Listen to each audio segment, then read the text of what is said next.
ತಮಿಳುನಾಡಿನ ಕನ್ಯಾಕುಮಾರಿ ದಕ್ಷಿಣ ಭಾರತದ ಕೊನೆಯ ತುದಿಯಲ್ಲಿದೆ. ಇದರ ಮುಂದೆ ವಿಶಾಲವಾದ ಹಿಂದೂ ಮಹಾಸಾಗರವಿದೆ. ಅದು ಹಾಗೇನೆ ಮುಂದೆ ಹೋಗಿ ಹಿಮದಿಂದ ಕೂಡಿರುವಂತಹ ಅಂಟಾರ್ಟಿಕಾಗೆ ಸೇರುತ್ತೆ. ಈ ಕತೆ ಕನ್ಯಾಕುಮಾರಿಯ ಹತ್ರ ಇರುವ ಒಂದು ಪುಟಸ್ಪುರ್ ಅನ್ನೋ ಹೆಸರಿನ ಊರಲ್ಲಿ ನೆಲೆಸಿರುವಂತಹ ಅಬ್ದುಲ್ನ ಕತೆ. ಅಬ್ದುಲ್ ಕುರಿಗಳನ್ನೆಲ್ಲ ಸಾಕ್ತಾ ಇದ್ದ. ಅವನ ಹತ್ರ ಸರಿ ಸುಮಾರು ಚಿಕ್ಕದು ದೊಡ್ಡದು ಎಲ್ಲಾನು ಸೇರಿಸಿ 20 ಕುರಿಗಳಿದ್ದವು. ಗುರ್ತು ಹಿಡಿಯೋಕೋಸ್ಕರ ಅಬ್ದುಲ್ ಅದರ ಮೇಲೆಲ್ಲ ಬಿಳಿ ಪೇಂಟಿನಲ್ಲಿ ನಂಬರ್ ಬರಿತಾ ಇದ್ದ. ಅಪ್ಪ, ಕುರಿ ನಂಬರ್ 15ರಲ್ಲಿ ಅದರ ಪೇಂಟ್ ಅಳಿಸಿ ಹೋಗ್ತಾ ಇದೆ. ನಾನ್ ಸ್ಕೂಲಿಂದ ಚಾಕ್ ತಗೊಂಡ್ ಬಂದಿದ್ದೀನಿ. ಈ ಕುರಿಗಳ ಮೇಲೆ ನಾನ್ ನಂಬರ್ ಬರೀಲಾ? ಸರಿ ಸಕೀನಾ ಬೇಟಿ, ಬರೆದ್ ಬಿಡು. ಸಕೀನಾ ಕುರಿಗಳ ಮೇಲೆ ನಂಬರ್ಗಳನ್ನ ಬರೆಯಕಂತ ಹೋದಾಗ ಅಬ್ದುಲ್ ಹೆಂಡತಿ ಹಮೀದಾ ಅಬ್ದುಲ್ಗೆ ಹೀಗೆ ಹೇಳ್ತಾಳೆ, ಸಕೀನಾದು ಫೀಸ್ ನ ಕಟ್ಬೇಕು ಮತ್ತು ಗಯಾಸ್ ಕೂಡ ಮೊಬೈಲ್ ಬೇಕಂತ ಅಳ್ತಿದ್ದಾನೆ. 13ನೇ ಕುರಿ ತುಂಬಾ ದೊಡ್ಡದಾಗಿದೆ. ನೀವ್ ಅದನ್ನ ಮಾರ್ಬಿಡಿ, ನಮ್ಗೆ ದುಡ್ಡಿನ ಅವಶ್ಯಕತೆ ತುಂಬಾ ಇದೆ.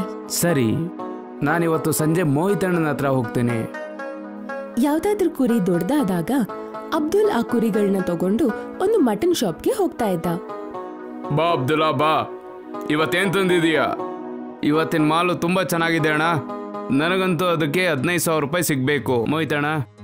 ಈ ಕುರಿಗೆ 15,000 ಅಂತೂ ಸಿಗೋದೇ ಇಲ್ಲ. ಇಂಥ ಕುರಿಗಳು 7-8 ಸಾವಿರಕ್ಕೆಲ್ಲ ಸಿಗುತ್ತೆ. ಆದ್ರೆ ನೀನ್ ನನಗೆ ಪರಿಚಯದವನಲ್ವಾ, ಅದಕ್ಕೆ ನಿನ್ಗೆ 10,000 ರೂಪಾಯಿ ಕೊಡ್ತೀನಿ. ಅದಕ್ಕಿಂತ ಜಾಸ್ತಿ ಇಷ್ಟೊಂದು ದುಡ್ಡು ಯಾರು ನಿನ್ ಕೊಡೋದಿಲ್ಲ. ಅಬ್ದುಲ್ ಆ ಕುರಿನ 10,000 ರೂಪಾಯಿಗೆ ಮಾರ್ಬಿಟ್ಟ. ಅವನು ಪೇಡ ಮತ್ತೆ ಆ ದುಡ್ಡನ್ನ ತಗೊಂಡು ಮನೆಗೆ ಬಂದ್ಬಿಟ್ಟ. ಆ ಕುರಿ ಎಷ್ಟಕ್ ಮಾರ್ಬಿಟ್ರಿ? ಮೋಹಿತ್ ಅಣ್ಣ ನನಗೆ 10,000 ರೂಪಾಯಿ ಕೊಟ್ರು. ಮೋಹಿತ್ ನಿಮ್ಗೆ ತುಂಬಾ ಕಡಿಮೆ ದುಡ್ಡನ್ನ ಕೊಡ್ತಾನೆ. ನೀವು ಬೇರೆ ಅಂಗಡಿಗೆ ಯಾಕೆ ಹೋಗಲ್ಲ ಹೇಳಿ? ಮೋಹಿತ್ ಅಣ್ಣ ನನಗೆ ತುಂಬಾ ಪರಿಚಯದವರು. ಅವರು ನನಗೆ ಸರಿಯಾದ ಬೆಲೆನೆ ಕೊಡ್ತಾ ಇದ್ದಾರೆ. 10,000 ರೂಪಾಯಿಗೆ ಸಕೀನಾಳ ಫೀಸ್ ಮತ್ತು ಗಯಾಸ್ನ ಮೊಬೈಲ್ ಫೋನ್ 2 ಬಂದ್ಬಿಡುತ್ತಾ? 3,000 ನನ್ನ ಹತ್ರನೇ ಇದೆ. 13,000ದಲ್ಲಿ ಈ ಎಲ್ಲ ಕೆಲ್ಸನೂ ಆಗೋಗುತ್ತೆ. ಮಕ್ಕಳಿಗೆ ಈ ಸ್ವೀಟ್ ತಗೊಂಡೋಗಿ ಕೊಡು. ಅಬ್ದುಲ್ ಯಾವ್ದೇ ಕುರಿನ್ ಮಾರಕ್ ಹೋದಾಗ ಅವನ್ಗೆ ತುಂಬಾನೇ ಬೇಜಾರಾಗ್ತಾ ಇತ್ತು. ಯಾಕಂದ್ರೆ ಅವ್ನ್ ಕುರಿಗಳನ್ನ ಸಾಕಿ ಸಾಕಿ ಅವನ್ಗೆ ಅದರ ಮೇಲೆ ಪ್ರೀತಿ ಬರ್ತಾ ಇತ್ತು. ಆದ್ರೆ ಮಾರೋದು ಅಬ್ದುಲ್ಗೆ ಅವಶ್ಯಕತೆ ಇತ್ತು. ಕುದುರೆ ಹುಲ್ಲನ್ ಪ್ರೀತಿ ಮಾಡಿದ್ರೆ ಅದು ಹೊಟ್ಟೆಗೇನ್ ತಿನ್ಬೇಕು? ಅಬ್ದುಲ್ನ ಮನೆ ತುಂಬಾ ಹಳೇದಾಗಿ ರಿಪೇರಿಗೆ ಬಂದಿತ್ತು. ರಾತ್ರಿ ಎಲ್ರು ಮಲ್ಗಿದ್ದಾಗ ಜೋರಾಗಿ ಮಳೆ ಬಂದ ಕಾರಣದಿಂದ ಚಾವಣಿಯ ಒಂದು ದೊಡ್ಡ ತುಂಡು ಗಯಾಸ್ನ ಕಾಲಿನ ಮೇಲೆ ಬಿತ್ತು. ಗಯಾಸ್ನ ಕಾಲಿನ ಮೇಲೆ ತುಂಬಾನೇ ಏಟಾಯ್ತು ಮತ್ತು ಮನೆಯ ಚಾವಣಿಯಲ್ಲಿ ಒಂದು ದೊಡ್ಡ ಹೋಲಾಯ್ತು. ಗಯಾಸ್ನ ಕಾಲಿನ ಚಿಕಿತ್ಸೆಗೆ ತುಂಬಾನೇ ದುಡ್ಡು ಖರ್ಚಾಯ್ತು. ನಾನ್ ಯಾವತ್ತಿಂದ ಹೇಳ್ತಾ ಇದ್ದೆ ಮನೆಯನ್ನು ಸ್ವಲ್ಪ ರಿಪೇರಿ ಮಾಡಿಸಿ ಅಂತ. ಇವತ್ತು ಏನಾಯ್ತಂತ ನಿಮ್ಗೆ ಗೊತ್ತಲ್ವಾ? ಇವಾಗ ಚಿಕಿತ್ಸೆಗೆ ಕೂಡ ದುಡ್ಡು ಖರ್ಚಾಗ್ತಿದೆ ಮತ್ತೆ ಈ ಹೋಲನ್ನು ಕೂಡ ಮುಚ್ಚಿಸ್ಬೇಕು. ಅಲ್ಲ, ನೀನೇ ಹೇಳು, ನಾನು ಈ ಮನೆಯನ್ನ ಸರಿಪಡಿಸೋದಕ್ಕೆ ನನ್ನ ಹತ್ರ ದುಡ್ಡಿಲ್ಲಿತ್ತು ಅಂತ. ಮತ್ತೆ ಈ ಹಳೆ ಮನೆಗೆ ಅಷ್ಟೊಂದು ದುಡ್ಡು ಖರ್ಚು ಮಾಡೋದು ಮೂರ್ಖತನ. ಇದು ಯಾವಾಗ ಬೇಕಾದ್ರೂ ಬಿದ್ದೋಗ್ಬೋದು. ನೀವ್ ಹೇಗಾದ್ರೂ ಮಾಡಿ ದುಡ್ಡನ್ನ ಸಂಪಾದಿಸಿ, ಆದ್ರೆ ಆದಷ್ಟು ಬೇಗ ನಾವು ಹೊಸ ಮನೆಯನ್ನ ಕಟ್ಸ್ಬೇಕು. ಹಾಗ್ ಮಾಡಿಲ್ಲ ಅಂದ್ರೆ ನಮ್ ತಲೆ ಮೇಲೆ ಸೂರ್ ಕೂಡ ಇರಲ್ಲ. ಈ ಕುರಿಗಳನ್ನೆಲ್ಲ ಸಾಕೋದ್ರಲ್ಲಿ ಅಷ್ಟೊಂದು ದುಡ್ಡು ಸಂಪಾದನೆ ಆಗೋದಿಲ್ಲ. ನಾನು ಬೇರೆ ಏನಾದ್ರೂ ಯೋಚನೆ ಮಾಡ್ಬೇಕು. ಹಾ ಅಪ್ಪ, ಶಾಲೆಯಲ್ಲಿ ಮಕ್ಕಳು ಕೂಡ ನಮ್ಮನ್ನ ಕುರಿ ಮೇಕೆ ಅಣ್ಣ ತಂಗಿ ಅಂತ ಹೇಳಿ ತಮಾಷೆ ಮಾಡ್ತಾರೆ. ನೀವು ಬೇರೆ ಏನಾದ್ರೂ ಕೆಲಸ ಮಾಡಿಯಲ್ಲ. ಅಬ್ದುಲ್ಗೆ ಪೇಡ ಅಂದ್ರೆ ತುಂಬಾನೇ ಇಷ್ಟ ಆಯ್ತು. ಅವ್ನು ಯೋಚನೆ ಮಾಡ್ದ ಅವ್ನ್ ಪೇಡಗಳನ್ನ ಯಾಕೆ ಮಾರಬಾರ್ದು ಅಂತ. ನಾನು ಕನ್ಯಾಕುಮಾರಿಗೆ ಹೋಗ್ತೀನಿ, ಮತ್ತೆ ಅಲ್ಲಿ ನಾನು ಪೇಡ ಮಾಡಿ ಮಾರ್ತೀನಿ. ಆದ್ರೆ ನಿಮ್ಗೆ ಪೇಡ ಮಾಡಕ್ ಬರಲ್ಲ ಅಲ್ವಾ? ಅದಕ್ಕೆ ನಾನು ಯಾವ್ದಾದ್ರು ಅಂಗಡಿಯಲ್ಲಿ ಕೆಲಸ ಮಾಡಿ ಪೇಡ ಮಾಡೋದನ್ನ ಕಲಿತೀನಿ. ಅಪ್ಪ, ನೀವು ಪೇಡ ಮಾಡೋದನ್ನ ಕಲಿಬೇಕು ಅಂದ್ರೆ ಎಲ್ಲೂ ಕೆಲಸ ಮಾಡೋ ಅಗತ್ಯ ಇಲ್ಲ. ಆ ದಿನ ನೀವು ಪೇಡ ತಂದಿದ್ರಲ್ಲ, ಆಗ ನಾನು ಯೂಟ್ಯೂಬ್ನಲ್ಲಿ ಪೇಡ ಮಾಡೋ ವಿಡಿಯೋ ನೋಡಿದೆ. ಅಬ್ದುಲ್ ಎಲ್ಲ ಕುರಿಗಳನ್ನ ಮಾರ್ಬಿಟ್ಟ ಮತ್ತು ಕನ್ಯಾಕುಮಾರಿಗೆ ಹೋಗಿ ಪೇಡ ಮಾಡೋ ಎಲ್ಲ ಸಾಮಗ್ರಿಗಳನ್ನ ತಂದ. ಮತ್ತೆ ಅವನೊಂದು ಅಂಗಡಿನ ತೆರೆದು ಅಲ್ಲಿ ಅದನ್ನ ಮಾರಕ್ಕೆ ಶುರು ಮಾಡ್ತಾನೆ. ಪೇಡ ಎಷ್ಟು 1 ಕೆಜಿಗೆ? ಕೆಜಿಗೆ 200 ರೂಪಾಯಿ ಮಾತ್ರ. ನನ್ನ ಮಕ್ಕಳು ಕಲ್ಲರ್ ಪೇಡ ತಿಂತಾರೆ. ನಿಮ್ಮ ಹತ್ರ ಏನಾದರೂ ಕಲ್ಲರ್ ಪೇಡ ಇದೆಯಾ? ಅಯ್ಯೋ, ಈಗಂತೂ ಇಲ್ಲ ಅಣ್ಣ, ಆದ್ರೆ ಆದಷ್ಟು ಬೇಗ ಮಾಡಿಸ್ಕೊಡ್ತೀನಿ.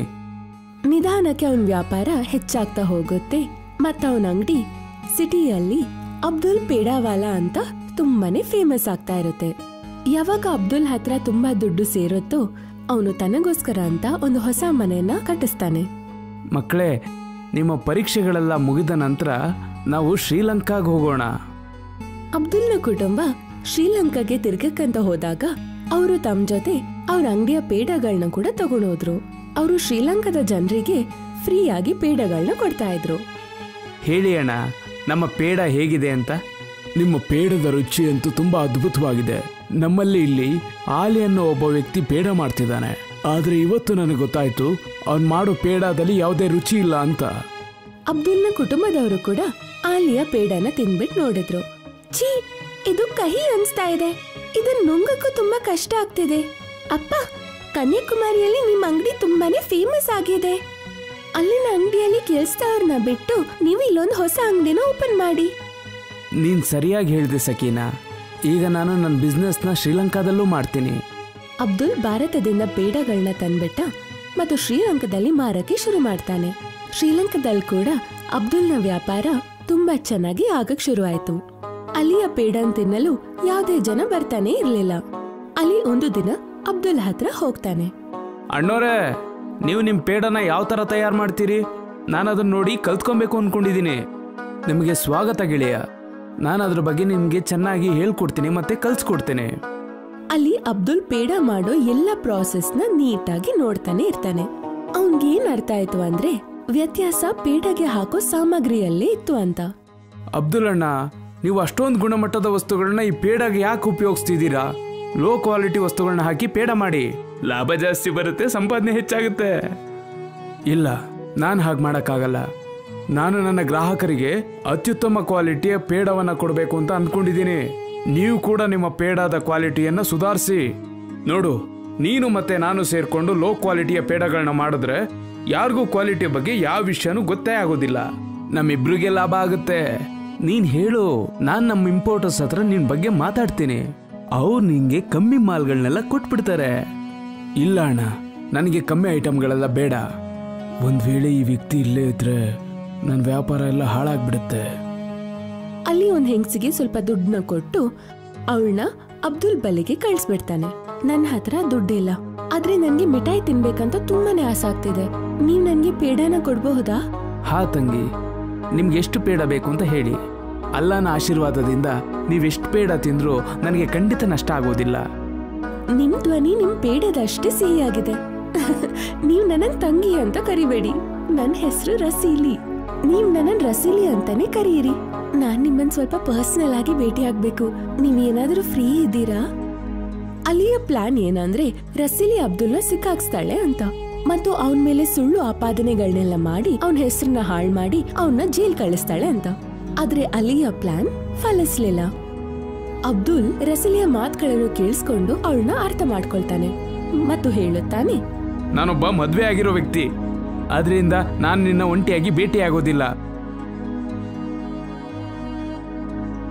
ಅವ್ನ್ ಯಾವ್ದೇ ಹೆಂಗಸಿನ ಬಲೆಗೆ ಬೀಳಲ್ಲ. ನೀವು ಬೇರೆ ಏನಾದ್ರೂ ಪ್ಲಾನ್ ಮಾಡಿ. ಅಲ್ಲಿ ತನ್ಗೆ ಗೊತ್ತಿರುವಂತಹ ಒಂದು ಮಂತ್ರಿ ಹತ್ರ ಹೋಗ್ತಾನೆ. ಮಂತ್ರಿಗಳೇ, ಅಬ್ದುಲ್ ಅನ್ನೋ ಒಬ್ಬ ಭಾರತೀಯ ವ್ಯಕ್ತಿ ನನ್ನ ಉಸಿರುಗಟ್ಟಿಸ್ಬಿಟ್ಟಿದ್ದಾನೆ. ನೀವು ಯಾವ್ದಾದ್ರೂ ಒಂದು ಕಾನೂನನ್ನ ಅವನ ಮೇಲೆ ಹೇರಿ ಅವನನ್ನ ವಾಪಸ್ ತಮಿಳುನಾಡಿಗೆ ಕಳಿಸ್ಬಿಡಿ. ಭಾರತ ಸರ್ಕಾರದ ಜೊತೆ ನಮ್ಮ ಸಂಬಂಧವನ್ನ ಸರಿಯಾಗಿ ಇಟ್ಕೊಳ್ಳೋದು ನಮ್ಮ ಕರ್ತವ್ಯ ಕಣೋ. ಭಾರತ ಸರ್ಕಾರ ಎಲ್ಲಾ ವಿಷಯದಲ್ಲೂ ನಮಗೆ ಸಹಾಯ ಮಾಡ್ತಿದೆ. ಅಂಥದ್ರಲ್ಲಿ ಒಬ್ಬ ಭಾರತೀಯ ವ್ಯಕ್ತಿಗೆ ನಾವು ತೊಂದರೆ ಕೊಡೋದು ಅಷ್ಟು ಒಳ್ಳೇದಲ್ಲ. ನೀನು ನಿನ್ ಕೆಲಸ ಎಷ್ಟು ಅಷ್ಟು ನೋಡ್ಕೋ. ಅಲ್ಲಿ ತುಂಬಾ ಕೋಪಗೊಂಡು ತನ್ನ ಮನೆಗೆ ಹೋಗ್ತಾನೆ. ಏನಾಯ್ತು? ಇತ್ತೀಚೆಗೆ ನೀವ್ ಯಾಕೆ ಇಷ್ಟೊಂದು ಚಿಂತೆಯಲ್ಲಿದ್ದೀರಾ? ನನ್ ಚಿಂತೆ ಕಟ್ಕೊಂಡು ನಿನ್ಗೇನಾಗ್ಬೇಕು? ನಿಮ್ಗೆಲ್ಲ ತಿನ್ನೋದಕ್ಕೆ ಮತ್ತೆ ಒಳ್ಳೆ ಬಟ್ಟೆ ಬೇಕಷ್ಟೇ. ತಿನ್ನೋದ್ರಲ್ಲಿ ಮತ್ತು ಒಳ್ಳೆ ಬಟ್ಟೆ ಕೇಳೋದ್ರಲ್ಲಿ ತಪ್ಪೇನಿದೆ? ಆದ್ರೆ ನೀವ್ ಇಷ್ಟೊಂದು ಚಿಂತೆ ಯಾಕೆ ಆಗ್ತಿದ್ದೀರಾ ನನಗೆ ಹೇಳಿ. ಬಹುಶಃ ನಾನ್ ನಿಮ್ಗೆ ಉಪಾಯನ ಹೇಳ್ಬಹುದು. ಅಲ್ಲಿ ತನ್ನ ಹೆಂಡತಿಗೆ ಸಮಸ್ಯೆನ ಹೇಳುತ್ತಾನೆ. ನನ್ನ ಅಣ್ಣ ಶಾರುಖ್ ಅಂಟಾರ್ಕ್ಟಿಕಾಗೆ ಯಾತ್ರೆಗೆ ಹೋಗುತ್ತಿದ್ದಾನೆ. ಆ ಮನುಷ್ಯನನ್ನು ಹಡಗಿನಲ್ಲಿ ಕೂರಿಸಿ ಅಂಟಾರ್ಕ್ಟಿಕಾಗೆ ಕಳಿಸ್ಬಿಡಿ. ಅಲ್ಲಿ ತುಂಬಾನೇ ಹಿಮ ಇರುತ್ತೆ. ಅವನ್ ಹೆಪ್ಪುಗಟ್ಟಿ ಅಲ್ಲೇ ಸತ್ತೋಗ್ತಾನೆ. ಅಲ್ಲಿಯ ಬಾಮೈದ ಅಂಟಾರ್ಕ್ಟಿಕಾಗೆ ಹೋಗುವ ಒಂದಿನ ಮುಂಚೆ ಅವನು ಅಲ್ಲಿರುವ ಸ್ವಲ್ಪ ಗೂಂಡ ರೌಡಿಗಳನ್ನ ಸೇರಿಸಿ ಅಬ್ದುಲ್ನ ಕಿಡ್ನಾಪ್ ಮಾಡೋ ಕೆಲಸವನ್ನು ಅವ್ರಿಗೆ ನೀಡುತ್ತಾನೆ. ಅಬ್ದುಲ್ನ ಕೈಕಾಲ್ಗಳನ್ನ ಕಟ್ಟಿ ಮತ್ತು ಕಣ್ಗಳಿಗೆ ಕೂಡ ಪಟ್ಟಿನ ಹಾಕಿ ಅವನ್ನ ಒಂದು ಹಡಗಿನ ಮೇಲೆ ಕೂರಿಸ್ತಾರೆ. ಅಲ್ಲಿಯ ಬಾಮೈದ ಹಿಮದಲ್ಲಿ ಕೂಡಿರುವಂತಹ ಅಂಟಾರ್ಕ್ಟಿಕಾದಲ್ಲಿ ಅಬ್ದುಲ್ನ ಬಿಟ್ಟು ಬರುತ್ತಾನೆ. ಅಲ್ಲಿ ಎಲ್ಲಿ ನೋಡಿದ್ರು, ತುಂಬಾ ದೂರವರೆಗೂ ನೋಡಿದ್ರು ಹಿಮ ಪರ್ವತ ಬಿಟ್ಟು ಬೇರೆ ಏನೂ ಇರ್ಲಿಲ್ಲ. ತುಂಬಾ ಕಷ್ಟ ಬಿದ್ದು ಅಬ್ದುಲ್ ತನ್ನ ಕಣ್ಣು ಕಟ್ಟಿರುವಂತ ಪಟ್ಟಿನ ತೆಗಿತಾನೆ. ಈಗ ನಾನು ಎಲ್ಲಿ ಬಂದಿರೋದು? ಇಲ್ಲಂತೂ ತುಂಬಾ ಶೀತ ಇದೆ. ನನಗೆ ತುಂಬಾನೇ ಹಸುವಾಗ್ತಾ ಇದೆ. ಇಲ್ಲಂತೂ ತಿನ್ನೋದಕ್ಕೂ ನನಗೇನು ಸಿಗ್ತಾ ಇಲ್ಲ. ಅವಾಗ ಅಬ್ದುಲ್ ಕಿವಿಗೆ ಹಿಂದೆಯಿಂದ ಯಾರೋ ಗರ್ಜಿಸುವಂತ ಧ್ವನಿ ಕೇಳುತ್ತೆ. ಅಬ್ದುಲ್ನ ಹಿಂದೆ ಒಂದು ಬಿಳಿ ಕರಡಿ ಇತ್ತು. ಆ ಕರಡಿ ಅಬ್ದುಲ್ನ ಓಡಿಸ್ತಾ ಇತ್ತು. ಮತ್ತೆ ಅಬ್ದುಲ್ ದಿಕ್ಕುಪಾಲಾಗಿ ಓಡ್ತಾ ಇದ್ದ.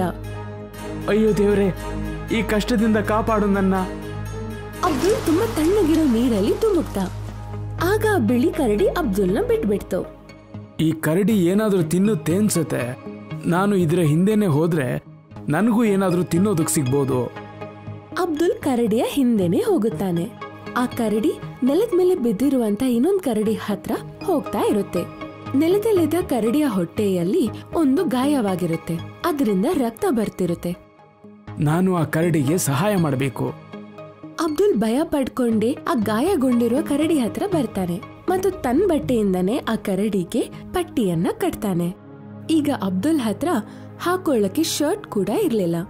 ಹೇ ದೇವ್ರೆ, ನನಗೆ ಸಹಾಯ ಮಾಡು.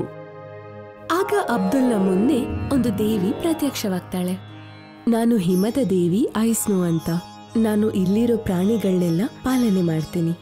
ಪ್ರತಿ ಸಲ ಇಲ್ಲಿ ಬೇಟೆಗಾರರು ಬರ್ತಾರೆ ಮತ್ತು ಕರಡಿಗಳನ್ನೆಲ್ಲ ಬೇಟೆ ಮಾಡ್ತಾರೆ.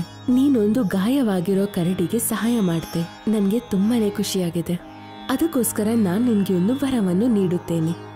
ದೇವಿ ಅಬ್ದುಲ್ಗೆ ಒಂದು ದಂಡವನ್ನು ನೀಡುತ್ತಾರೆ. ಈ ದಂಡವನ್ನು ನೀನು ಹಿಮಕ್ಕೆ ಸ್ಪರ್ಶಿಸು. ನೀನು ಯಾವ ವಸ್ತನ್ನು ಬಯಸುತ್ತೀಯೋ ಆ ವಸ್ತು ಆಗಿ ಹಿಮವು ಬದಲಾಗುತ್ತೆ. ನಾನು ಕನ್ಯಾಕುಮಾರಿಯಿಂದ ಬಂದಿದ್ದೀನಿ. ಮೊದಲಿಗೆ ನಾನು ಮಂಜಿನ ದೋಣಿಯನ್ನ ಮಾಡಿ ನಾನು ನಮ್ಮೂರ್ಗೆ ಹೋಗ್ತೀನಿ. ಆದ್ರೆ ನಾನು ನನ್ನ ಮನೆ ತಲುಪದ ಮೇಲೆ ಇದರ ಅಗತ್ಯ ಖಂಡಿತ ಇರಲ್ಲ ಅನ್ಸುತ್ತೆ. ಯಾಕಂದ್ರೆ ಕನ್ಯಾಕುಮಾರಿಯಲ್ಲಿ ಮಂಜು ಇರೋದೇ ಇಲ್ಲ. ನೀನಾದ್ರೆ ಚಿಂತೆ ಮಾಡ್ಬೇಡ. ನಾನು ಪ್ರತಿ ಅಮಾವಾಸ್ಯೆಯ ರಾತ್ರಿ 12 ಗಂಟೆಗೆ ನಾನು ಇಲ್ಲಿಂದ ನಿನಗೋಸ್ಕರ ಅಲ್ಲಿಗೆ ಒಂದು ದೊಡ್ಡ ಹಿಮದ ತುಂಡನ್ನು ಕಳಿಸ್ಕೊಡ್ತೀನಿ. ಅಬ್ದುಲ್ ತನ್ನ ಮನಸ್ಸಿನಲ್ಲಿ ಒಂದು ದೋಣಿಯನ್ನು ಧ್ಯಾನ ಮಾಡುತ್ತಾ ಒಂದು ದೊಡ್ಡ ಹಿಮದ ತುಂಡನ್ನು ದಂಡದಿಂದ ಸ್ಪರ್ಶಿಸುತ್ತಾನೆ. ಆಗ ಆ ಹಿಮದ ತುಂಡು ದೋಣಿಯಾಗಿ ಬದಲಾಗುತ್ತೆ. ಅಬ್ದುಲ್ ಆ ದೋಣಿಯನ್ನು ಚಲಾಯಿಸುತ್ತಾ ಕನ್ಯಾಕುಮಾರಿಗೆ ತಲುಪುತ್ತಾನೆ. ಅಪ್ಪ, ನೀವೆಲ್ಲಿ ಹೋಗಿದ್ರಿ ಇಷ್ಟು ದಿನ? ನಾನ್ ನಿಮ್ಗೆ ತುಂಬಾನೇ ಫೋನ್ ಮಾಡಿದ್ದೆ. ಮಗ್ನೆ, ನನ್ನನ್ನ ಯಾರೋ ಅಂಟಾರ್ಟಿಕಾಗೆ ಕರ್ಕೊಂಡು ಹೋಗಿದ್ರು. ಆದ್ರೆ ಈಗ ಎಲ್ಲ ಸರಿ ಹೋಯ್ತು. ನೀನು ಸಕಿನಾಗೆ ಮತ್ತೆ ನಿಮ್ಮ ಅಮ್ಮಗೆ ಯಾವ ವಸ್ತುವಿನ ಅಗತ್ಯವಿದೆಯೋ ಅದನ್ನ ಒಂದು ಚೀಟಿಲಿ ಬರ್ದ್ಕೊಡಿ. ಅಮಾವಾಸ್ಯೆಯ ರಾತ್ರಿಯ ದಿನ ಅಬ್ದುಲ್ ಸಮುದ್ರದ ಹತ್ರ ಹೋಗಿ ನಿಂತಿರುತ್ತಾನೆ. ಅವನು ನೋಡ್ತಾನೆ, ಅವನ ಹತ್ರ ಒಂದು ದೊಡ್ಡ ಹಿಮದ ತುಂಡು ನೀರಲ್ಲಿ ತೇಲುತ್ತಾ ಬರ್ತಾ ಇರುತ್ತೆ. ಅಬ್ದುಲ್ ಆ ಹಿಮವನ್ನು ತುಂಬಾ ತುಂಡು ತುಂಡಾಗಿ ಮಾಡುತ್ತಾನೆ ಮತ್ತು ಹಿಮದಿಂದ ಪೇಡವನ್ನು ಮಾಡುತ್ತಾನೆ. ಆ ಪೇಡದ ಸ್ವಾದ ಹೇಗಿತ್ತು ಅಂದ್ರೆ ಅವನ್ ಸ್ವತಃ ತನ್ನ ಅಂಗಡಿಯಲ್ಲಿ ಮಾಡಿರೋ ತರನೇ ಇತ್ತು. ಹಿಮದ ತುಂಡುಗಳಿಂದ ಅವನು ತನಗೋಸ್ಕರ ಒಂದು ಕಾರನ್ನು ಕೂಡ ಮಾಡುತ್ತಾನೆ. ಸ್ವಲ್ಪ ದಿನದ ನಂತರ ಅಬ್ದುಲ್ ಶ್ರೀಲಂಕಾಗೆ ಹೋಗುತ್ತಾನೆ. ಈ ಸಲ ಅವನು ತನ್ನ ಅಂಗಡಿಗೆ ಒಂದು ದುಬಾರಿ ಕಾರಿನಲ್ಲಿ ಬರುತ್ತಾನೆ. ಅಲ್ಲಿಗೆ ಅವನ ನೋಡಿ ಆಶ್ಚರ್ಯವಾಗುತ್ತೆ.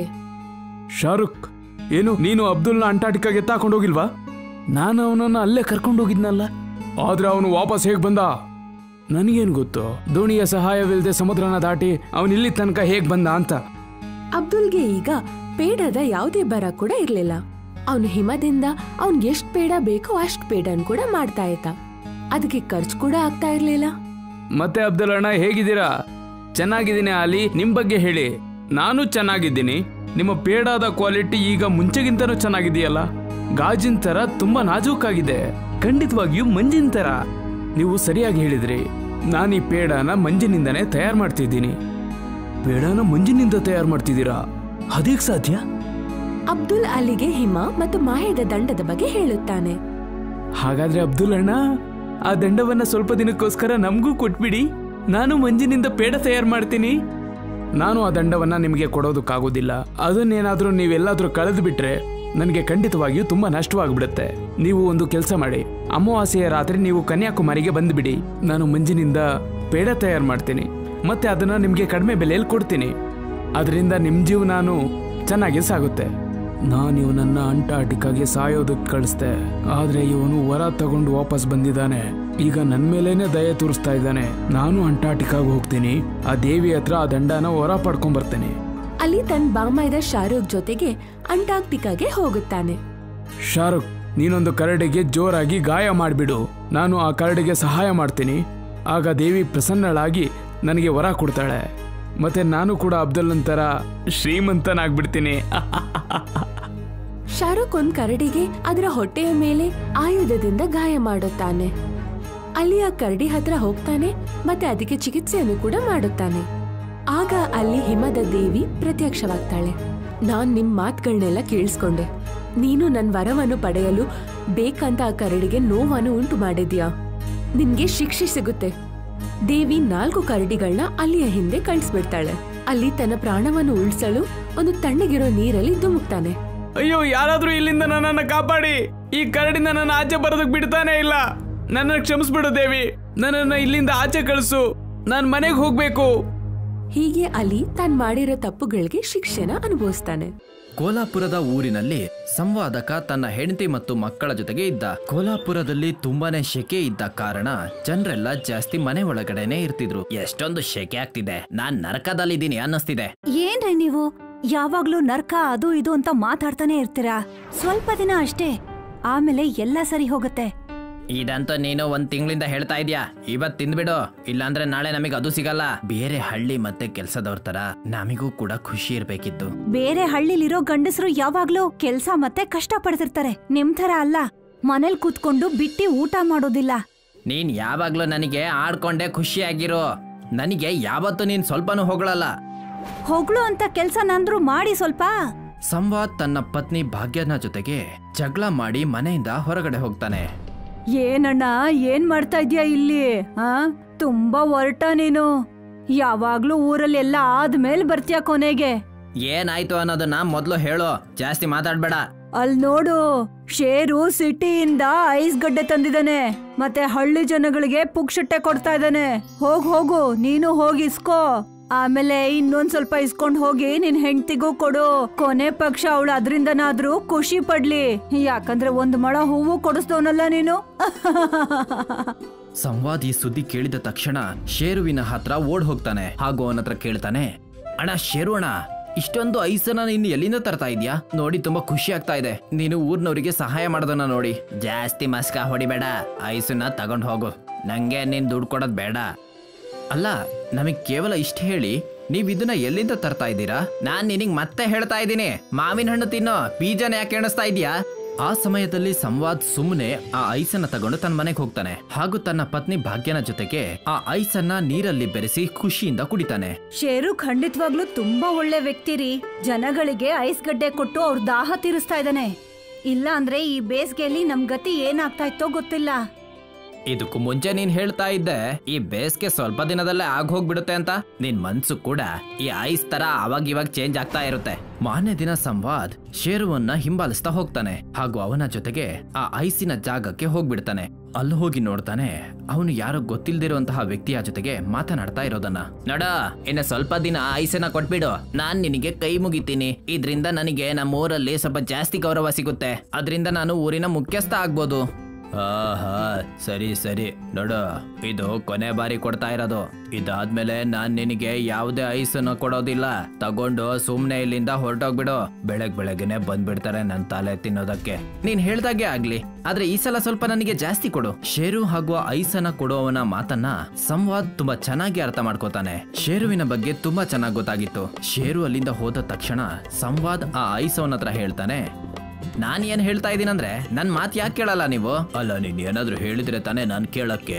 ಸುಮ್ನೆ ನನ್ ತಲೆ ತಿನ್ಬೇಡ, ನನಗ್ ಮೊದ್ಲೇ ಟೆನ್ಷನ್ ಜಾಸ್ತಿ. ಶೇರು ನಿಮ್ಮಿಂದ ಐಸನ್ನ ಏನ್ ಫ್ರೀಯಾಗಿ ತಗೊಂಡ್ ಹೋಗ್ತಾನೆ, ಅದನ್ನ ನೀನು ದುಡ್ಡಿಗೆ ಕೊಡ್ತೀಯಾ? ಒಂದ್ ವೇಳೆ ನೀನು ಒಳ್ಳೆ ದುಡ್ಡು ಕೊಡೋದಾದ್ರೆ ಯಾಕಿಲ್ಲ, ನಾನ್ ಖಂಡಿತ ನಿನಗೆ ಕೊಡ್ತೀನಿ. ಆದ್ರೆ ಒಂದು ಷರತ್ತಿದೆ, ನೀನು ಶೇರು ಅಥವಾ ಬೇರೆ ಯಾರಿಗೂ ಐಸನ್ನ ಕೊಡಬಾರದು. ನೀವ್ ಇದನ್ನೆಲ್ಲ ಕೇಳ್ಬೇಕಾ? ಅವನಂತೂ ಫ್ರೀಯಾಗಿ ತಗೊಂಡ್ ಹೋಗ್ತಾ ಇದ್ದ, ಮತ್ತೆ ನೀನು ದುಡ್ಡು ಕೊಡ್ತಾ ಇದ್ಯಾ ಅಂತ ಅಂದ್ಮೇಲೆ ನಾನ್ ನಿನಗೆ ಕೊಡ್ತೀನಿ. ಮಾರನೇ ದಿನದಿಂದ ಆ ಐಸ್ ಕೊಡೋನು ಶೇರುವಿಗೆ ಫ್ರೀಯಾಗಿ ಐಸನ್ನ ಕೊಡ್ತಾ ಇರೋದಿಲ್ಲ. ಹಾಗೂ ಸಂವಾದನಿಗೆ ದುಡ್ಡು ಕೊಟ್ಟು ಅದನ್ನ ಮಾರ್ತಾ ಇರ್ತಾನೆ. ಸಂವಾದ್ ಆ ಐಸ್ ಮಾರೋನ ಹತ್ರ ಐಸನ್ನ ತಗೊಂಡು ಮಾರೋದಕ್ಕೆ ಶುರು ಮಾಡ್ತಾನೆ. ಬನ್ನಿ ಬನ್ನಿ, ಐಸನ್ನ ತಗೊಳ್ಳಿ, ಒಳ್ಳೆಯ ಹಾಗೂ ತಣ್ಣದಾದ ಐಸ್ ಇದು, ಬೇಸಿಗೆನ ಓಡಿಸಿ, ಬನ್ನಿ ಬನ್ನಿ. ಅರೆ ಪರವಾಗಿಲ್ಲ ಅಣ್ಣ, ನೀನು ಇದಲ್ವಾ ಮಾತು ಅಂದ್ರೆ? ನೀನು ಕೂಡ ಐಸ್ ಗಡ್ಡೆ ಮಾರ್ತಿದ್ಯಾ? ನಾವಂತೂ ಶೇರು ಹತ್ರ ಬಿಟ್ಟಿ ತಗೋತೀವಿ. ಶೇರುವಿರೋ ಯಾರು ಇಲ್ಲ, ನಿಮಗ್ ಬೇಕು ಅಂದ್ರೆ ತಗೊಳ್ಳಿ. ಯಾವುದೇ ಇನ್ನು ಫ್ರೀ ಆಗಿ ಸಿಗೋದಿಲ್ಲ. 50 ರೂಪಾಯಿಗೆ ಒಂದ್ ಸಿಗುತ್ತೆ ಐಸು. ಸಂವಾದ್ ತನಗೆ ಇಷ್ಟ ಬಂದಷ್ಟು ದುಡ್ಡನ್ನ ಕೇಳಿ ಐಸನ್ನ ಮಾರ್ತಾನೆ. ಶೇರು ಕೈಯಲ್ಲಿ ಇವಾಗ ಏನೂ ಇರ್ಲಿಲ್ಲ. ಶೇರು ಅವನು ಐಸನ್ನ ಮಾರೋದನ್ನ ನೋಡ್ತಾನೆ ಹಾಗೂ ಹೇಳ್ತಾನೆ, ವಾ ಗೆಳೆಯ ವಾ, ನೀನು ಬೆನ್ ಹಿಂದೆ ಈ ಎಲ್ಲ ಉಪಾಯ ಮಾಡಿದ್ಯಾ, ಚೆನ್ನಾಗ್ ಉಪಾಯ ಮಾಡಿದ್ಯಾ ನೀನು. ನಾನು ಕೇವಲ ಅವಕಾಶವನ್ನು ಉಪಯೋಗಿಸ್ಕೊಂಡಿದ್ದೀನಿ. ನೀನು ಹೋಗಿ ಅಧ್ಯಕ್ಷ ಆಗೋದಕ್ಕೆ ತಯಾರಿ ನಡೆಸು. ಸರಿ, ನಿನಗೆ ಇದು ಗೊತ್ತಾಗ್ಬಿಡ್ತಾ? ಶೇರು ಆ ಟೈಮಲ್ಲಿ ಏನು ಮಾಡಕ್ಕಾಗ್ಲಿಲ್ಲ. ಆದ್ರೆ ಸಂವಾದ್ನ ಮನ್ಸಲ್ಲಿ ಅತಿ ಆಸೆ ಮನೆ ಮಾಡ್ಕೊಂಡಿತ್ತು. ಸಂವಾದ್ ಮನೆ ಮನೆಗೆ ಹೋಗಿ ಐಸನ್ನ ಮಾರಾಟ ಮಾಡ್ತಿದ್ದ. ಊರಿನವರೆಲ್ಲ ಶೆಕೆಗೆ ಬೇಸತ್ತು ಹೋದ ಕಾರಣ ಸಂವಾದನಿಂದ ಐಸನ್ನ ಬೇರೆ ದಾರಿ ಇಲ್ಲದೆ ಖರೀದಿ ಮಾಡ್ತಿದ್ರು. ಇನ್ಮೇಲಿಂದ ನನಗೆ ಜಾಸ್ತಿ ಐಸ್ ಬೇಕು, ನಾನ್ ನಿಮಗೆ ಜಾಸ್ತಿ ದುಡ್ಡು ಕೊಡಕ್ ರೆಡಿ ಇದ್ದೀನಿ. ಇಲ್ಲೇ ನನ್ನ ಹತ್ರ ಐಸ್ ಫ್ಯಾಕ್ಟ್ರಿನ ಇದೆ, ನಾನ್ ನಿನಗೆ ಐಸ್ ಕೊಡೋದಕ್ಕೆ ನನ್ನ ಹತ್ರ ಇರೋದೇ ಇಷ್ಟು. ಬೇಕು ಅಂದ್ರೆ ತಗೋ, ಇಲ್ಲ ಅಂದ್ರೆ ಸುಮ್ನಿರು. ನಿನ್ಕಿಂತ ಆ ಶೇರುನೇ ಒಳ್ಳೆಯವನು. ಅಧ್ಯಕ್ಷ ಆಗೋದಕ್ಕೆ ತುಂಬಾ ಬೇಡ್ಕೋತಾ ಇದ್ದ ನನ್ನ ಹತ್ರ, ಆದ್ರೆ ತುಂಬಾ ಒಳ್ಳೆಯವನಾಗಿದ್ದ. ಸಂವಾದ್ ಜಾಸ್ತಿ ದುಡ್ಡಿನ ಆಸೆಗಾಗಿ ಐಸ್ ಅಲ್ಲಿ ಕೊಳಕು ನೀರನ್ನ ಬೆರೆಸ್ತಾ ಇದ್ದ. ಯಾಕಂದ್ರೆ ಐಸ್ ಜಾಸ್ತಿ ಆಗ್ಲಿ ಅಂತ ಕೆರೆಯಿಂದ ನೀರನ್ನ ತಗೊಂಡು ಆ ಐಸ್ ಅವನಿಗೆ ಕೊಡ್ತಾ ಇದ್ದ. ಅದ್ರಿಂದ ಐಸ್ ದೊಡ್ಡದಾಗಿ ಜಾಸ್ತಿ ದುಡ್ಡನ್ನ ಸಂಪಾದನೆ ಮಾಡ್ಬೇಕು ಅಂತ. ನೀವ್ ಅಷ್ಟೊಂದ್ ಐಸ್ ಗಡ್ಡೆನ ಎಲ್ಲಿಂದ ತಗೊಂಡ್ ಬರ್ತಾ ಇದ್ದೀರಾ? ಹಳ್ಳಿನಲ್ಲಿ ಕೆಲವು ಜನಗಳು ನೆನ್ನೆ ಆ ಐಸ್ ಗಡ್ಡೆ ನೀರ್ ಕುಡ್ದು ಹುಷಾರ್ ತಪ್ಪಿದ್ದಾರೆ. ನನ್ಗಂತೂ ತುಂಬಾ ಭಯ ಆಗ್ತಾ ಇದೆ. ತುಂಬಾ ದುರಾಸೆಯಿಂದ ನೀವು ಯಾವ್ದೇ ಕೆಟ್ಟ ಕೆಲ್ಸ ಮಾಡ್ತಿಲ್ಲ ತಾನೇ? ಇದ್ರಲ್ಲಿ ಊರ್ನವರ ಸಮಸ್ಯೆ ಇದ್ರೆ ನಾನೇನ್ ಮಾಡಕ್ಕಾಗುತ್ತೆ? ನಾನ್ ಕೇವಲ ಐಸ್ ವ್ಯಾಪಾರಿ ಅಷ್ಟೇ. ಸರಿ, ಆದ್ರೆ ಯಾವ್ದೇ ಕೆಟ್ಟ ಕೆಲ್ಸ ಮಾತ್ರ ಮಾಡ್ಬೇಡಿ. ಆದ್ರೆ ಸಂವಾದ್ ಯಾರ್ ಮಾತನ್ನ ಕೇಳೋದಿಲ್ಲ. ಕೆರೆ ನೀರಿಂದ ಐಸನ್ನ ಮಾಡಿ ಅವನು ಹಳ್ಳಿಯವರಿಗೆ ಮಾರಾಟ ಮಾಡ್ತಿದ್ದ. ಇದರ ಕಾರಣದಿಂದ ಅರ್ಧ ಜನರು ಅನಾರೋಗ್ಯದಿಂದ ನರಳಾಡ್ತಾರೆ. ಜನರಿಗೆ ಜ್ವರ ಹಾಗೂ ಅನೇಕ ಅನಾರೋಗ್ಯ ಬರಕ್ ಶುರುವಾಯ್ತು. ಇದನ್ನೆಲ್ಲ ಕೂತ್ಕೊಂಡು ಯಮರಾಜ ಹಾಗೂ ಚಿತ್ರಗುಪ್ತ ನೋಡ್ತಾ ಇರ್ತಾರೆ. ಇತ್ತೀಚೆಗೆ ಕೋಲಾಪುರದಲ್ಲಿ ಸ್ವಲ್ಪ ಜಾಸ್ತಿನೇ ಐಸ್ ಬೀಳ್ತಾ ಇದೆ ಮಹಾರಾಜರೇ. ಸ್ವಲ್ಪ ಈ ಸಂವಾದ್ನ ಆಯುಷ್ ಬಗ್ಗೆ ನೋಡ್ಕೊಳ್ಳಿ.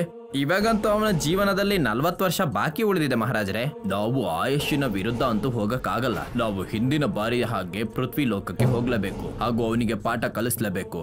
ಹಾಗಾದ್ರೆ ನಾವು ಯಾಕೆ ಐಸನ್ನ ಮಾರಾಟ ಮಾಡಿ ಬರಬಾರ್ದು? ಏನ್ ಹೇಳ್ತೀರಾ ನೀವು? ಹೇಗೆ ಕಬ್ಬಣವನ್ನ ಹೊಡೆಯುತ್ತೋ ಐಸು ಐಸನ್ನ ಹೊಡೆಯುತ್ತೆ. ನೀನ್ ಕೇವಲ ನನ್ನ ಆಟನ ನೋಡ್ಕೋ ಹಾಗೂ ವ್ಯಾಪಾರಿಯ ರೂಪವನ್ನ ಧರಿಸು. ಯಮರಾಜ ಹಾಗೂ ಚಿತ್ರಲೋಕ ಕೋಲಾಪುರ ಊರಿನಲ್ಲಿ ವೇಷವನ್ನ ಬದಲಾಯಿಸಿ ಒಂದು ದೊಡ್ಡ ವ್ಯಾಪಾರಿಯ ರೂಪ ಧಾರಣೆ ಮಾಡಿ ಹೊರಟೋಗ್ಬಿಡ್ತಾರೆ.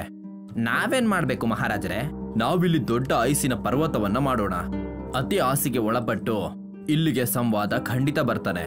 ಯಮರಾಜ ತನ್ನ ದಿವ್ಯ ಶಕ್ತಿಯಿಂದ ಒಂದು ದೊಡ್ಡ ಐಸಿನ ಪರ್ವತವನ್ನ ಮಾಡ್ತಾನೆ. ಊರಿನವರೆಲ್ಲ ಆ ಐಸಿನ ಪರ್ವತವನ್ನ ನೋಡಿ ಶಾಕಲ್ಲಿರ್ತಾರೆ. ಅವರಲ್ಲಿ ಒಬ್ಬ ಸಂವಾದ್ ಕೂಡ ಅಲ್ಲಿಗೆ ಬಂದ್ಬಿಡ್ತಾನೆ. ನಂಗ್ ಅನ್ಸುತ್ತೆ ಆ ಐಸ್ ಮಾರೋನು ಇದನ್ನ ನನಗೋಸ್ಕರ ತಂದಿದ್ದಾನೆ. ಅವನಿಗೂ ಬೇಜಾರಾಗಿರುತ್ತೆ. ಅದಕ್ಕೆ ನಾನೇನ್ ಮಾಡ್ಲಿ, ನಾನಂತೂ ಐಸನ್ನ ಮಾರ್ತೀನಿ. ಸಂವಾದ ಐಸಿನ ಪರ್ವತವನ್ನ ನೋಡಿ ಅಲ್ಲಿಗೆ ಹೊರಟೋಗ್ಬಿಡ್ತಾನೆ ಹಾಗೂ ಹೇಳ್ತಾನೆ, ಈ ಐಸಿನ ಬೆಟ್ಟ ಎಲ್ಲಿಂದ ಬಂತು? ಆಗಲೇ ಯಮರಾಜ ಹಾಗೂ ಚಿತ್ರಗುಪ್ತ ಅಲ್ಲಿಗೆ ಬರ್ತಾರೆ ಹಾಗೂ ಚಿತ್ರಗುಪ್ತ ಹೇಳ್ತಾನೆ, ಅಯ್ಯೋ ನೀನ್ ಅದ್ರ ಬಗ್ಗೆ ಯಾಕೆ ಚಿಂತೆ ಮಾಡ್ತಾ ಇದ್ಯಾ? ಈ ಐಸನ್ನ ನಿನಗೋಸ್ಕರನೇ ತಂದಿರೋದು. ಹೋಗಿ ತಗೋ. ನಮ್ಮನ್ನ ಆ ಐಸ್ ಮಾರೋನೆ ಕಳ್ಸಿರೋದು ನಿಮ್ ಹತ್ರ. ಈ ಐಸು ನಿಮಗೋಸ್ಕರ ಉಡುಗೊರೆ. ನೀವ್ ಎಷ್ಟು ಒಳ್ಳೆ ಕೆಲ್ಸ ಮಾಡ್ತಾ ಇದ್ದೀರಾ. ಅದು ಅಲ್ದೆ ಇಷ್ಟೊಂದು ಶೆಕೆಯಲ್ಲಿ ನೀವು ಜನರಿಗೆ ಐಸನ್ನ ಕೊಡ್ತಾ ಇದ್ದೀರಾ. ಇದು ತುಂಬಾನೇ ಪುಣ್ಯದ ಕೆಲ್ಸ. ಅಯ್ಯ, ಇದಂತೂ ನನಗೂ ಗೊತ್ತು. ನನ್ನನ್ನ ಹೊಗಳುತ್ತಿರುವಾಗ ನನಗ್ ತುಂಬಾ ನಾಚಿಕೆ ಆಗುತ್ತೆ. ಸಂವಾದ ಹಿಂದೆ ನೋಡ್ಲಿಲ್ಲ, ಮುಂದೆನೂ ನೋಡ್ಲಿಲ್ಲ ಹಾಗೂ ಅತಿ ಆಸೆಯಲ್ಲಿ ಐಸನ್ನ ತಗೊಳ್ಳೋದಕ್ಕೆ ಒಳಗಡೆ ಹೊರಟೋಗ್ಬಿಡ್ತಾನೆ. ಅವನು ಐಸಿನ ಒಳಗಡೆ ಹೋದ ತಕ್ಷಣ ಯಮರಾಜ ಅವನನ್ನ ಒಂದು ದೊಡ್ಡ ಐಸಿನ ಕಾರಾಗೃಹ ಅಂದ್ರೆ ಐಸಿನ ಜೈಲ್ ಒಳಗಡೆ ಬಂದಿ ಮಾಡಿಬಿಡ್ತಾನೆ. ಇದೇನಾಗೋಯ್ತು? ನಾನು ಐಸಿನ ಜೈಲ್ ಒಳಗೆ ಹೇಗ್ ಬಂದ್ಬಿಟ್ಟೆ? ನನಗ್ ಚಳಿ ಆಗ್ತಾ ಇದೆ, ನನ್ನನ್ನ ಇಲ್ಲಿಂದ ಹೊರಗ್ ತೆಗೀರಿ. ಸಂವಾದನ್ನ ಐಸಿನ ಜೈಲ್ ಒಳಗೆ ನೋಡಿ ಶೇರು ಹಾಗೂ ಅವನ ಹೆಂಡತಿ ಭಾಗ್ಯ ಆಶ್ಚರ್ಯಚಕಿತರಾಗ್ತಾರೆ. ಆಗ ಶೇರು ಹೇಳ್ತಾನೆ, ನೀವೆಲ್ಲ ಯಾರು? ಮತ್ತೆ ನನ್ನ ಊರ್ನವರಿಗೆ ಯಾಕೆ ತೊಂದರೆ ಕೊಡ್ತಾ ಇದ್ದೀರಾ? ಬಿಟ್ಬಿಡಿ ನನ್ ಗಂಡನ್ನ. ಚಳಿ ತಡ್ಕೊಳಕ್ಕಾಗ್ದೆ ಹೇಗ್ ನಡಕ್ತಾ ಇದಾರೆ ಅಂತ ನೋಡಿ. ತುಂಬಾ ಥಂಡಿಯಾಗಿ ಆಮೇಲೆ ಹುಷಾರ್ ತಪ್ಪಿಡ್ತಾರೆ ಅವರು. ಆಗ ಊರ್ನವರಿಗೆ ತೋರ್ಸೋದಕ್ಕೋಸ್ಕರ ಯಮರಾಜ ಹಾಗೂ ಚಿತ್ರಗುಪ್ತ ತನ್ನ ನಿಜವಾದ ರೂಪಕ್ಕೆ ಬಂದ್ಬಿಡ್ತಾರೆ ಹಾಗೂ ಹೇಳ್ತಾರೆ, ನಾನು ಯಮಲೋಕದ ಯಮ ಹಾಗೂ ನಾನು ಚಿತ್ರಗುಪ್ತ. ಯಮರಾಜ ಹಾಗೂ ಚಿತ್ರಗುಪ್ತನನ್ನ ತನ್ನ ಅಸಲಿ ರೂಪದಲ್ಲಿ ನೋಡಿ ಊರಿನವರು ಭಯಗೊಳ್ತಾರೆ. ಶೇರು ಹಾಗೂ ಭಾಗ್ಯ ಅವರಿಬ್ರಿಗೂ ಹೇಳ್ತಾರೆ, ನೀವ್ ಯಾಕೆ ಇಲ್ಲಿಗೆ ಬಂದಿದ್ದೀರಾ? ಮತ್ತೆ ನನ್ ಗಂಡನ್ಗೆ ಯಾಕೆ ಇಂತ ಶಿಕ್ಷೆ ಕೊಟ್ಟಿದ್ದೀರಾ? ಸಂವಾದನಿಗೆ ದಂಡನೆ ಆಗ್ಲೇಬೇಕು.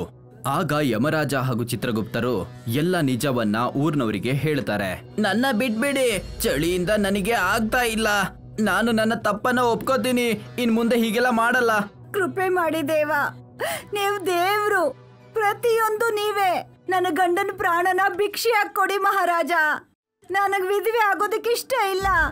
ಯಮರಾಜ್ ಭಾಗ್ಯ ಹಾಗೂ ಎಲ್ಲ ಊರ್ನವರ ಮಾತನ್ನ ಕೇಳಿ ಐಸಿನ ಜೈಲನ್ನ ಕೊನೆಗಾಣಿಸಿ ಮತ್ತೆ ಹೇಳ್ತಾರೆ, ನಾನು ನಿನ್ನನ್ನ ಸಾಯಿಸೋದಕ್ಕೋಸ್ಕರ ಬಂದಿಲ್ಲ, ನಾನು ಕೇವಲ ನಿನಗೆ ಪಾಠ ಕಲಿಸಲು ಬಂದಿದ್ದೆ. ಆದ್ರೆ ನಿನಗೆ ದಂಡನೆಯನ್ನ ನೀಡದೆ ನಾನಿಲ್ಲಿಂದ ಹೋಗೋದಿಲ್ಲ. ನೀವು ನನಗೆ ದಂಡನೆಯನ್ನ ನೀಡಿದ್ದೀರಾ, ನನಗಿವಾಗೆಲ್ಲ ಗೊತ್ತಾಯ್ತು. ಶಿಕ್ಷೆ ನಿನಗೆ ಖಂಡಿತ ಸಿಗುತ್ತೆ.